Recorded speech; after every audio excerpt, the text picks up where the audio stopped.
لله الذي هدانا لهذا وما كنا لنهتدي لولا أن هدانا الله. اللهم صل على محمد وعلى آل محمد كما صليت على إبراهيم وعلى آل إبراهيم إنك حميد مجيد. أعوذ بالله السميع العليم من الشيطان الرجيم من همزه ونفخه ونفثه. ما أفاء الله على رسوله من أهل القرى فلله وللرسول ولذي القربى واليتامى والمساكين وابن السبيل كي لا يكون دولة بين الأغنياء منكم وما أتاكم الرسول فخذوه وما نهاكم عنه فانتهوا واتقوا الله إن الله شديد العقاب. للفقراء المهاجرين الذين أخرجوا من ديارهم وأموالهم يبتغون فضلا من الله ورضوانا وينصرون الله ورسوله أولئك هم الصادقون. والذين تبوأوا الدار والإيمان من قبلهم يحبون من هاجر إليهم ولا يجدون في صدورهم حاجة مما أوتوا ويؤثرون على أنفسهم ولو كان بهم خصاصة ومن يوق شح نفسه فأولئك هم المفلحون. والذين جاءوا من بعدهم يقولون ربنا اغفر لنا ولإخواننا الذين سبقونا بالإيمان ولا تجعل في قلوبنا غلا للذين آمنوا ربنا إنك رؤوف رحيم. تو پہلے سیشنوں میں ہم یہ میں نے کوشش کی ہے بتانے کی شیعہ مذہب کے اندر ملا یحضر الفقیہ کی روایت میں نے پڑھی تھی جس میں ثابت کیا تھا کہ ان کے ہاں عورت کی کوئی بھی میراث نہیں ہے، شوہر سے یا باپ سے، زمین کی، باغ کی اور جگہ کی اس میں وہ حصے دار نہیں ہو سکتی. ہاں سونا چاندی ہو یا روپیہ پیسہ ہو تو اس میں وہ حصے دار ہے، یعنی کہ منقولہ اور غیر منقولہ.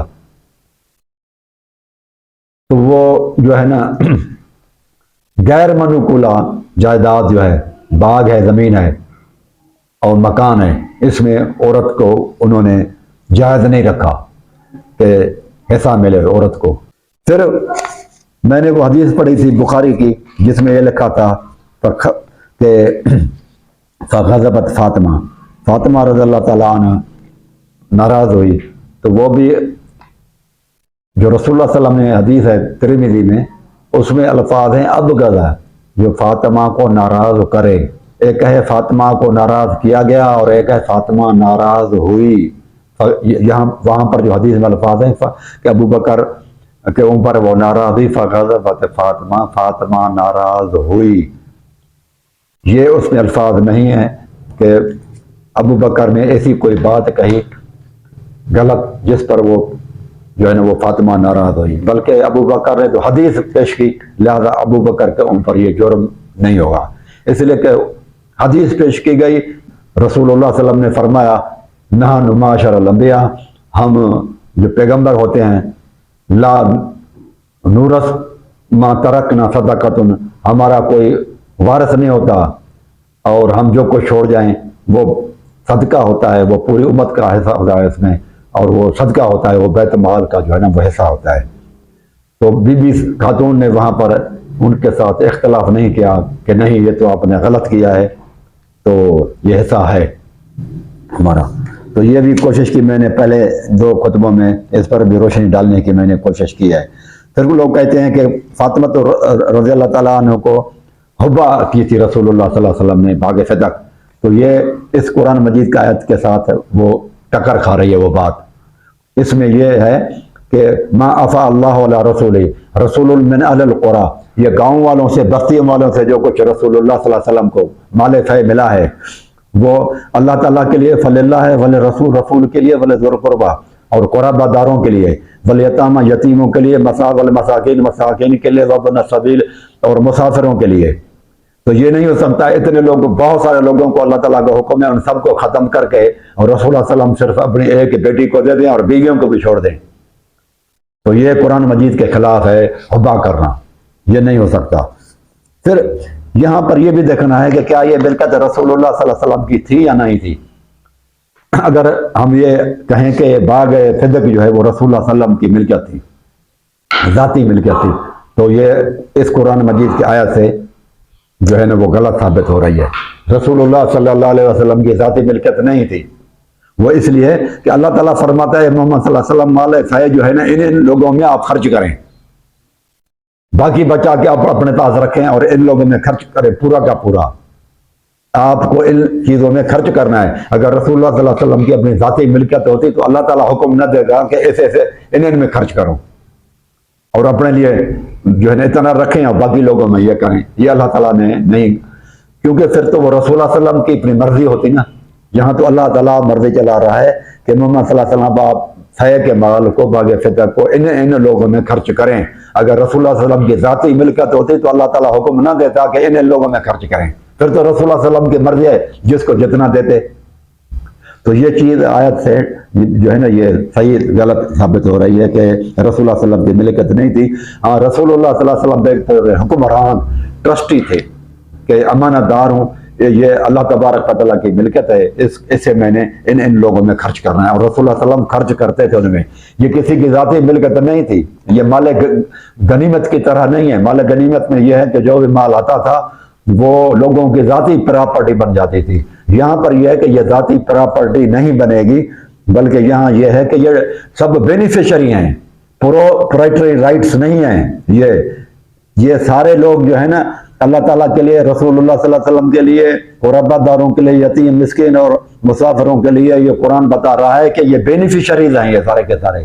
وہاں جو آبادی ہوگی اس زمینوں سے، صدق کے مال وغیرہ سے، یہ ان تمام لوگوں میں اس کی جو ہے نا آمدنی، اس کی انکم بانٹی جائے گی، تقسیم کی جائے گی۔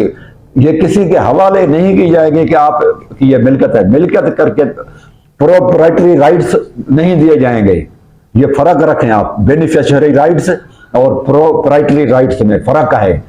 پروپرائٹری رائٹس میں جیسے مال غنیمت میں ہوتا ہے کسی کی ملکت میں دے دیا جاتا ہے، یہاں پر کسی کی ملکت میں نہیں دیا جائے گا، بلکہ یہ ہے کہ یہ بینیفیشریز ہیں، اس سے آمدنی سے جو آمدنی ہوگی وہ ان لوگوں میں تقسیم کی جائے گی۔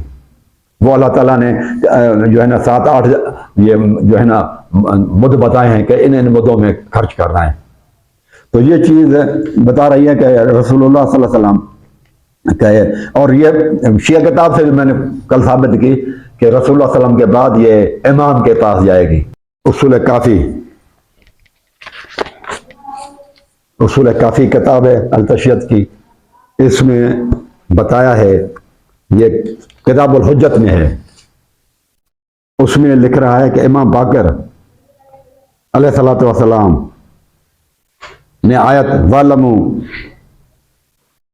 مَا غَنِمْتُم کا مطلق فرمایا کہ خمس اللہ کا ہے اور اس کے رسول کا اور ذی القربہ کا۔ فرمایا سے مراد قربت رسول ہیں، خمس اللہ کا اور رسول کا اور ہمارا ہے۔ یہ حدیث نیچے آ رہی ہے کہ فَهُوَ لِرَسُولِ اللَّهِ وَهُوَ لِلْإِنَامِ مِنْ بَعْدِهِ يَضَعُهُ حَيْثُ يَشَاءُ۔ امام جعفر صادق نے انفال وہ ہے جو بغیر جنگ حاصل ہو یا کسی قوم نے صلح کرنے پر دیا ہو، یعنی کہ بغیر جنگ کے جو مال پھے جس کو کہتے ہیں، اس کو پھے کا نام بھی دیا جاتا ہے، اس کو انفال بھی کہا جاتا ہے۔ یا ہو تو اس میں تمام بنجر زمین اور وادیاں شامل ہیں، یہ سب رسول کا حق ہے، اور اس کے بعد امام کا وہ جسے چاہے اسے صرف کر دے۔ یہ عربی میں بھی ہے، یہ اردو میں بھی ہے، یہ اصول کافی ہے۔